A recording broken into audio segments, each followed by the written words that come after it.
So today we're going to be talking about Lab 2, which examined the motion of falling objects. And the objectives for this lab was to observe the motion of a falling object and then use the observed motion to determine what forces are acting on the system. We also wanted to determine the effect of gravity and drag force on a falling object and then compare the observed motion to the expected motion using computer programming. So the results of this lab, I found that when the sum of all of the forces acting on an object is non-zero, then the change of velocity of a moving object is also non-zero. This means the velocity is constant.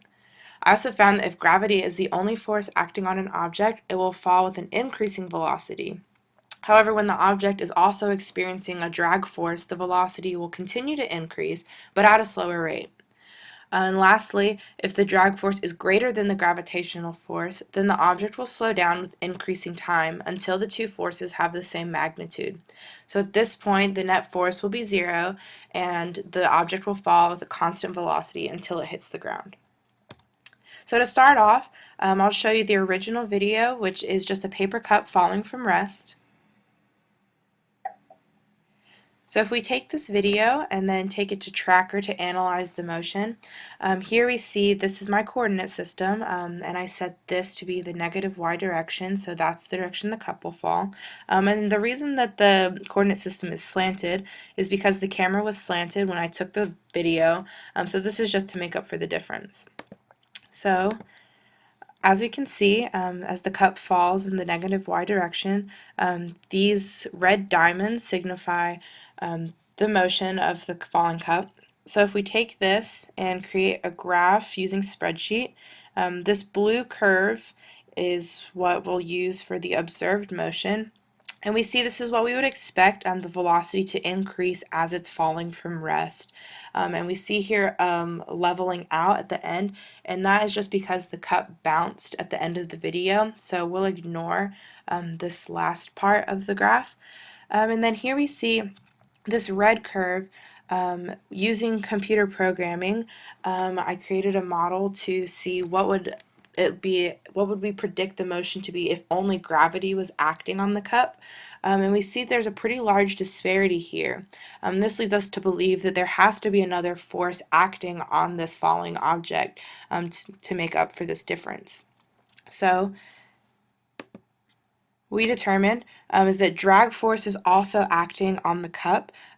So to create another program to see what that expected motion would be in VPython, we set some initial conditions that we need for the program, including the gravitational constant, and then also the proportionality constant for drag force, which we'll use to set the final conditions to equal one another.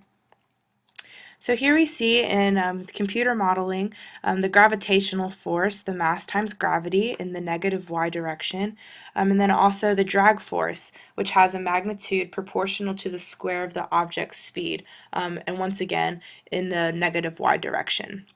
And then of course the net force is just the gravitational force plus the drag force. So if we take it and run our computer model, then we'll find something pretty similar to what we saw in the last two graphs. So let's compare the three.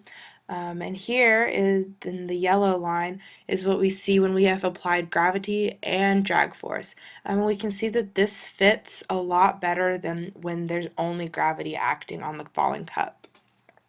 So clearly it's pretty obvious that gravity is not the only force. So lastly, I wanted to see what would happen if the object was thrown.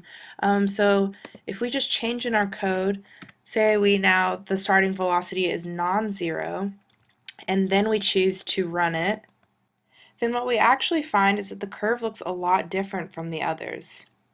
So comparing all four graphs now, here's what happens if the object is thrown. Then we see that the velocity starts to actually decrease as time is increasing. So the conclusion that I made from this is that the velocity will decrease from the initial non-zero velocity, but also that the motion will depend on how hard the object is thrown.